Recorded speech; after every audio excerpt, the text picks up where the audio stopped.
시간 내 하나님 여호와를 사랑하라라는 제목으로 말씀 함께 살펴보겠습니다. 민수기에서 이스라엘 백성들은 믿음이 부족해서 하나님께서 약속해 주신 땅임에도 불구하고 그 땅을 정탐하고자 하였습니다.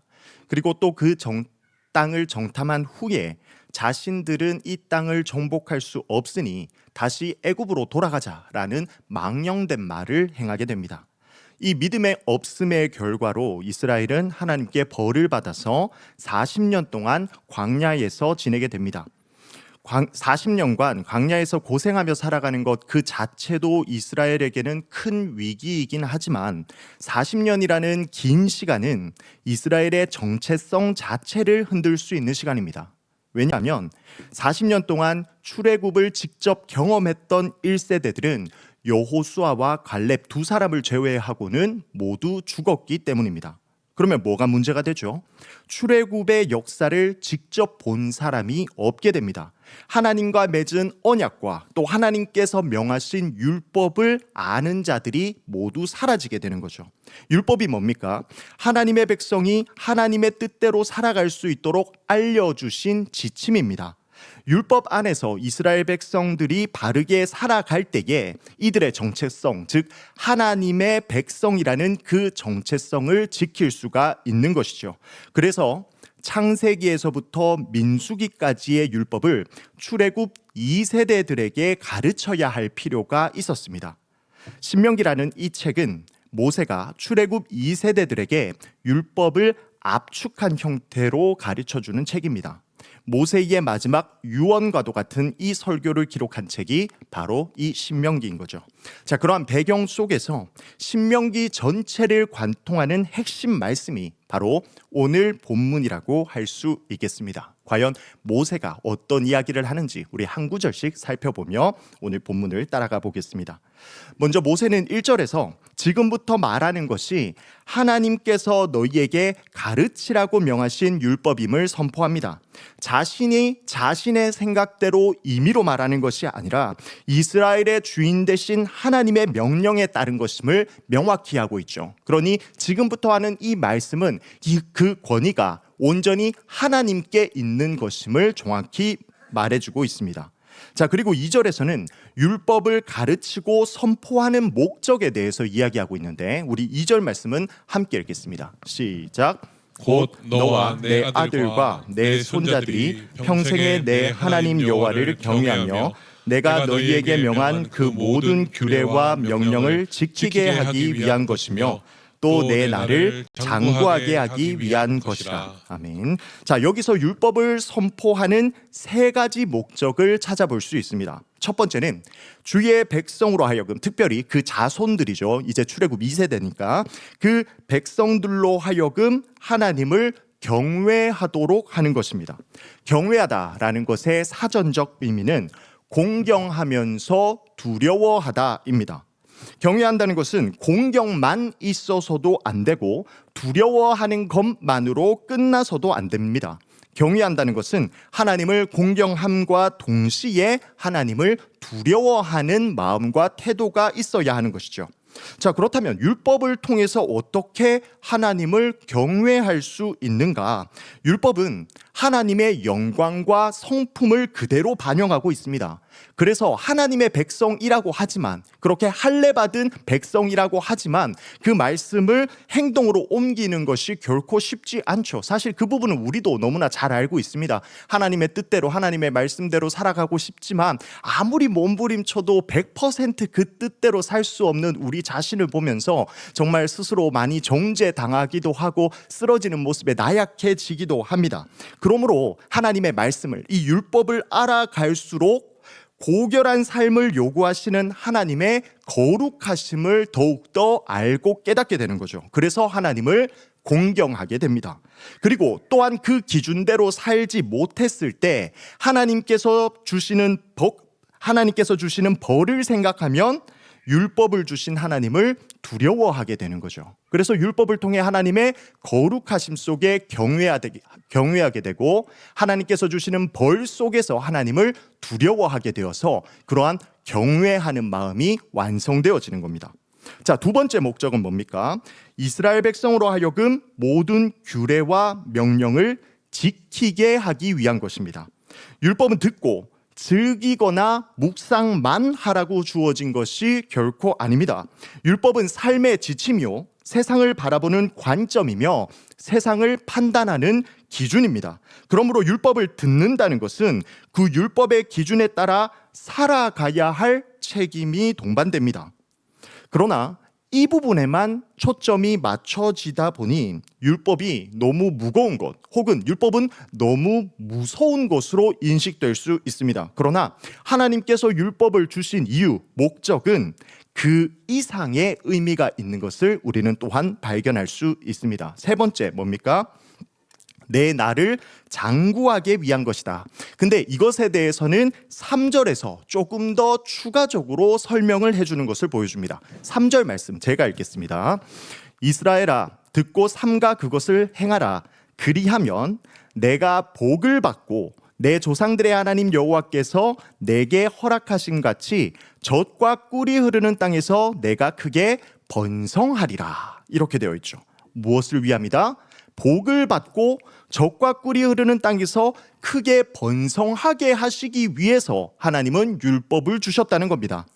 율법의 윤리적 기준이 분명히 높기는 하지만 그 기준에 따라 살고자 노력하고 또 순종하게 되면 하나님께서 이미 약속하신 것처럼 그들의 삶을 풍요와 번성으로 채워주시겠다는 거죠. 이러한 관점에서 보면 율법은 결코 하나님의 자기 백성을 옥죄고 억누르기 위해서 주신 것이 아님을 알 수 있습니다. 오히려 율법은 삶이 지니고 있는 가능성을 최대한 누리며 살게 하는 축복의 통로라는 거죠. 자, 중요한 말이니까 한 번 더 강조하겠습니다. 율법은 삶이 지니고 있는 가능성을 최대한 누리며 살게 하는 축복의 통로라는 겁니다. 이게 말이 어려운데 조금 더 쉽게 표현하면 율법대로 사는 것이 가장 안전한 삶이며 가장 복된 삶이라는 거죠. 결국 하나님께서 약속해 주신 축복과 하나님께서 명하시는 그 명령은 하나로 묶여 있는 것임을 우리는 확인할 수 있습니다. 자, 그리고 나서 이제 본격적으로 이어지는데 6장 4절 우리 함께 읽겠습니다. 시작. 이스라엘아 들으라. 우리 하나님 여호와는 오직 유일한 여호와이시니. 이스라엘아 들으라. 자, 이 문구는요, 매우 중요한 선포를 할 때 회중들을 집중시키기 위해서 사용되는 표현입니다. 잠언을 보시면 아버지가 그 아들을 훈계할 때 집중을 요구하는 표현과 유사한 것을 발견할 수 있습니다.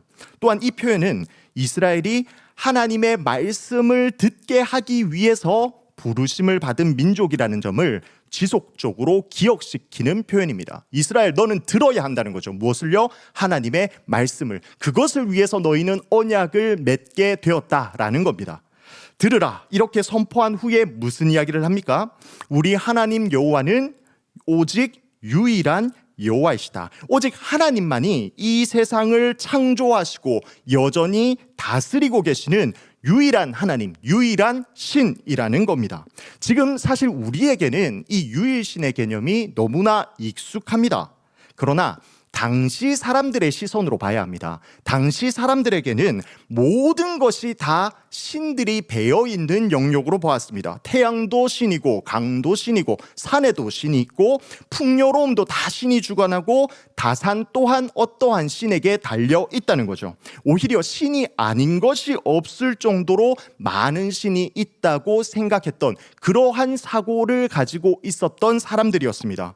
그러나 그 시대의 가운데에 아니야, 그것들은 다 인간이 만들어낸 우상일 뿐이고 신은, 진짜 신은 오직 우리 하나님 여호와밖에 없어 라고 정확하게 찌르는, 그들의 사고 체계를 완전히 뒤흔드는 그러한 표현인 겁니다. 그들의 패러다임을 전환시키는 선포인 거죠. 그들에게 있어서는 너무나 충격적이고 신선한 선포였습니다. 자, 그렇다면 하나님이 유일한 신이라는 것을 그저 고백하고 알기만 하면 땡인가? 그것을 우리의 삶에서, 그 이스라엘의 백성의 삶에서 어떻게 드러낼 수 있고, 이러한 유일신이라는 것을 자신의 삶을 통하여 어떻게 적용시킬 수 있는가? 이제 이어지는 말씀을 통해서 구체적으로 설명을 해줍니다. 자, 6장 5절 말씀 우리 함께 읽겠습니다. 시작. 너는 마음을 다하고 뜻을 다하고 힘을 다하여 내 하나님 여호와를 사랑하라. 자, 하나님은 마음과 뜻과 힘을 다하여서 하나님을 사랑하라, 이렇게 말씀하십니다. 자, 먼저 마음을 보겠습니다. 마음이라고 하면 우리들은 감성적인 부분을 의미하는 것으로 생각합니다. 보통 마음이 이제 감정이 우리는 마음에서 온다고 생각을 하니까요. 근데 이스라엘 백성들의 문화권 안에서는 조금 달랐습니다. 개념이. 이 마음 안에 이성적인 생각이나 의지나 계획, 이러한 것들이 있다고 믿었습니다. 그러니까 하나님을 이성적으로 머리로 파악하고 분명히 깨달아 알아서 하나님을 사랑하라라는 의미인 거죠. 두 번째로 뜻입니다. 뜻은 반면에 감정과 열정과 욕구와 인격이 이 뜻에 있다라고 믿었습니다. 그러니까 모든 감정을 다하여 하나님을 사랑하는 뜨거운 사랑하는 마음을 다해서 하나님께 나아가라라는 표현인 거죠. 마지막으로 힘을 다하여라는 표현은 성경에서 매우, 많이, 쉽게 이야기해서 모든 것을 다해서라는 뜻의 부사로 사용되는 표현입니다. 본문에서는 힘을 다하여라는 표현을 통해서 하나님을 얼마나 어느 정도로 사랑해야 하는지에 대해서 분명하게 강조하고 있는 것이죠. 자, 이처럼 우리의 이성과 감성, 그리고 우리의 모든 것을 다하여서 하나님을 사랑하는 것이 바로 언약 백성의 의무이자 사명인 겁니다. 하나님을 유일신으로 믿고 고백하는 표현의 방법이 바로 하나님을 사랑하는 것이죠. 하나님을 사랑한다는 것은 근사하게 세팅된 기도의 자리에 가서 분위기가 잘 맞춰져 있으니까 감정적으로 아주 격정되어서 입으로 하나님 사랑해요 울며 고백하다가, 그리고 집으로 돌아와서는 전혀 변화된 것 없는 이러한 감정적인 상태로만 끝나는 것이 아니라 주님을 향한 사랑을 삶으로, 행동으로, 하나님이 기뻐하시는 율법을 실천하는 것이라는 것을 명확하게 보여주는 표현인 겁니다. 자, 그렇다면 이제 하나님을 사랑하라라는 이 명령 후에 하나님을 사랑하는 방법은 또 무엇인지에 대해서 4가지로 알려주고 있습니다. 6절 말씀 제가 읽겠습니다. 오늘 내가 내게 명하는 이 말씀을 너는 마음에 새기고. 6절 말씀입니다. 네네, 좋습니다. 자, 어떻게 하라고요? 말씀을 마음에 새기는 것, 이것이 바로 하나님을 사랑하는 첫 번째 방법이라고 합니다. 말씀에 대한 순종은 마음에서부터 시작되어야 한다는 뜻이죠. 아까 마음이 뭐라고 했죠? 이성, 의지, 계획이라고 했습니다. 그러니까 마지못해서 이거 죄냐 아니냐 따져가면서 어떻게든 최소한으로 순종해보는 그 범위 가운데 지켜보려고 노력하는 것이 아니라 마음 깊은 곳에서부터 우러난 하나님을 향한 경외심과 어떻게 해야지 말씀대로 살아갈 수 있는가를 고민하며 나타나는 그 의지가 이 말씀에 대한 출발점이 되어야 한다는 것이죠. 이를 통해서 그 시작점이 말씀이기 때문에 그것이 드러나는 표현의 방법, 말과 생각과 행동하는 것의 모든 기준이 하나님의 말씀이 되어야 한다는 것입니다. 그리고 이것이 뭐라고요? 하나님을 사랑하는 방법이라는 것이죠. 자, 두 번째로는 7절 말씀입니다. 자녀에게 말씀을 열심히 가르쳐야 한다 하는 것을 강조하고 있습니다. 7절 말씀 제가 읽겠습니다. 내 자녀에게 부지런히 가르치며 집에 앉았을 때든지 길을 갈 때든지 누워 있을 때든지 일어날 때든지 이 말씀을 강론할 것이며. 아멘. 자, 부지런히 가르치다라고 되어 있는데 이 부지런히 가르치다의 원래 원어적인 의미는 뾰족하게 하다라고 합니다. 뾰족하게 하다. 그러면 직역하면 이렇게 되죠. 자녀에게 뾰족하게 해라. 이게 무슨 말인가? 하나님의 말씀으로 자녀들의 마음과 영혼을 뾰족하게, 예리하게 찌르듯 감동시키고 교훈하라는 표현입니다. 근데 누가 하라고 되어 있습니까? 내 자녀니까 부모가 해야 된다는 거죠. 주일학교는요, 신앙을 교육하는 보조수단입니다. 성경은요, 분명하게 이 신앙을 가르치는 1차 교육자를 부모다라고 정확하게 명시하고 있죠. 근데 이 부모들에게 자녀들을 언제 가르치라고 합니까? 집에 있을 때나, 길 갈 때나, 누워 있을 때나, 일어날 때, 그러니까 삶의 모든 시간 가운데에서 이 말씀을 가르쳐야 합니다. 근데 이것은 그저 말로만 가르치는 것을 의미하지 않습니다. 자녀들에게 말로만 가르치는 것은 결코 설득력이 없죠. 부모가 말로는 이렇게 하라고 가르치면서 자신의 삶의 영역에서 이렇게 하지 않으면 자녀들은 결코 보고 배우지 않습니다. 때문에 뾰족하게, 정말 예리하게 그들에게 가르치고 감동을 주기 위해서는 어떻게 해야 된다? 집에 있든지 길 갈 때든지 일어날 때든지 누워 있을 때든지 그 말한 대로, 가르친 대로 부모가 본보기가 되어서 그렇게 살아가고 행할 때, 말씀대로 살아가는 것을 보여줄 때에 이 자녀들이 명확하게 말씀을 깨닫는다는 것이죠. 그게 진짜 말씀에 대한 교육이며, 그리고 나아가 이것이 뭐라고요? 궁극적으로 하나님을 사랑하는 방법이 바로 자녀들을 신앙으로 잘 양육하는 것이다 라고 이야기합니다. 이렇게 자녀들을 신앙으로 잘 양육할 때 하나님의 거룩한 백성들이 아름답게 하나님을 예배할 것이며, 그때에 더 하나님을 사랑하게 될 것이기 때문이죠. 자, 그리고 이어지는 8절 말씀에는요, 아주 재미난 표현이 나옵니다. 자, 6장 8절 말씀 우리 함께 읽을까요? 시작. 너는 또 그것을 내 손목에 메어 기호로 삼으며 내 미간에 붙여 표로 삼고. 자, 하나님의 말씀을 어떻게 하라고요? 손목에 매라. 그리고 미간, 이마죠. 이마에 붙이라. 이렇게 명령합니다. 우리는 물론 이것을 은유적으로 해석합니다. 손목에 매고 이마에 붙이는 것을 은유적으로 해석하죠. 손목이 뭘까요? 우리가 행동하는 모든 행동을 상징하는 게 손목입니다. 우리의 행동은 기본적으로 손을 통해서 드러나니까요. 자, 그러면 이마는 무엇을 상징할까요?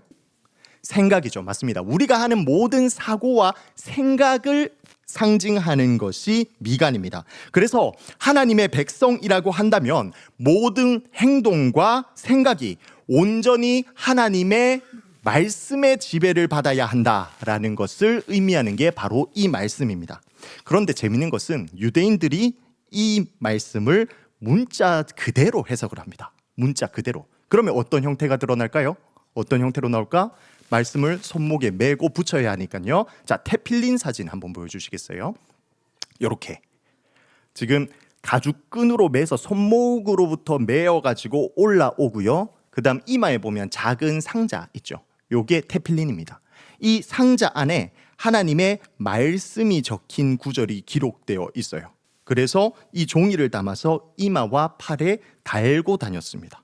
되게 보면 우스꽝스러운 모습일 것 같습니다. 그런데 시각적인 효과로는 제법 나쁘지 않을 거라는 생각은 듭니다. 저렇게 말씀을 몸에 실제로 붙이고 다니면 행동할 때 그래도 얼마나 조심하겠습니까? 그죠? 생각할 때도 이게 아니지 하는 것을 생각할 수는 있을 것 같습니다. 그러나 물론 본질은 그것이 아니죠. 저러고 나서 죄 지으면 동일하니까 이 말씀은 그 의미 그대로 해석을 할 수 있어야 할 겁니다. 일단 유대인들의 문화 속에서는 이런 게 있다. 네, 보시면 되겠습니다. 자, 먼저 말씀을 개인의 몸에 이렇게 표시하라고 했다면 그 다음 9절에서는 이제 그 범위가 확장되어지는 것을 볼 수 있습니다. 6장 9절 말씀 제가 읽겠습니다. 또 내 집 문설주와 바깥문에 기록할지니라. 자, 문설주는 집의 입구죠. 그래서 가정의 범위를 표시하는 곳이라고 할 수 있겠습니다. 그러니까 문설주의 말씀을 새겨 놓으면 집에 들어오고 나갈 때 말씀을 접하게 됩니다. 즉 이제는 개인의 범위를 넘어서 온 집안을 하나님의 말씀의 영향력 아래 두어야 한다라는 권면인 것이죠. 그러나 이번에도 유대인들은 이 말씀을 또 문자 그대로 받아들입니다. 자, 메주자 사진 한번 볼까요? 자, 메주자라는 건데 성도님 보시기에 오른쪽에 있는 것은 개인의 집에 있는 메주자입니다. 집에 있는 문설주에 저렇게 말씀을 기록한 두루마리를 안에 넣어서 집에다가 붙여놨죠, 문설주에. 그리고 왼쪽에 보이시는 것은 이스라엘에 있는 가장 큰 공항입니다. 공항에 또 저렇게 메주자를 달아놓고 하나님의 말씀의 영향력 아래 새겨 놓은 것을 볼 수 있죠. 자, 이만큼 이스라엘 백성들은 또 말씀을 철저히 이행하고자 이렇게 몸부림치는 형태가 있다라는 것을 보면 좋겠습니다. 자, 그런데 이제 한 가지 우리가 조금 알아야 될 부분은요, 9절 마지막에 바깥문이다라고 번역한 단어가 있죠. 바깥문. 이것은 우리가 이야기할 때 바깥문이라고 하면 한국식 주택을 생각해서, 한국식 주택은 보통 일반적으로 집이 있고 그 밖에 담벼락이 있죠. 자기 땅의 경계로. 그리고 그 담벼락에 문이 있습니다. 우리는 이것을 대문이라고 부르고 흔히 바깥문으로 인식할 수 있습니다. 그러나 이스라엘의 주택 형태는 그렇지 않습니다. 사진 보여주실까요? 이렇게 그냥 길이 있으면 덩그러니 건물이 있습니다. 그래서 바로 대문이 있는 형태죠. 그러니까 이 집에는 바깥문이 없습니다. 자, 그러면 이제 이 말씀에서 이야기하는 바깥문은 무엇일까요? 바로 성문입니다. 성문. 이 마을 전체를 둘러싸고 있는 문이 바로 이 바깥문이죠. 당시 이스라엘의 성문 주변에는 긴 지붕으로 연결된 여러 방들이 있었고요. 이곳에서 공동체의 거의 대부분의 행정 업무가 진행되었습니다. 그러니까 이 말씀은 이스라엘의 온 공동체가 하나님의 말씀에 의해서 운영되어야 한다라는 그 의미로 해석될 수 있는 것이죠. 각 개인과 각 가정과 이스라엘 공동체 전체가 하나님의 말씀에 따라 세워져야 한다라는 것을 보여줍니다. 그게 뭐라고요? 하나님을 사랑하는 방법이다라고 이야기하고 있습니다. 자, 그렇다면 이제 이 말씀이 오늘날 우리에게 어떻게 적용될 수 있는가? 이제 스스로를 한번 돌아봤으면 좋겠습니다. 우리 성도님들께서는 하나님이 유일신이라는 것을 믿으십니까? 그렇다면 마음과 뜻과 힘을 다해서 지금 하나님을 사랑하고 있습니까? 그렇다면 하나님의 말씀을 마음에 새겨서 나의 행동과 생각, 그리고 나의 가정, 그리고 내가 속한 모든 공동체가 말씀에 순종하도록 노력하고 있습니까? 하나님을 사랑한다는 것은 결코 관념적인 개념이 아니라 실천적인 개념이라는 사실을 우리는 오늘 본문을 통해서 정확히 알 수 있습니다. 말로만 하나님을 사랑한다 고백하고 거기서 끝나버리고, 머리로만 하나님께 순종해야지 생각하고 거기서 끝나버린다면 그것은 믿음과 순종이 아니라 오히려 위선과 거짓일 수 있다는 거죠.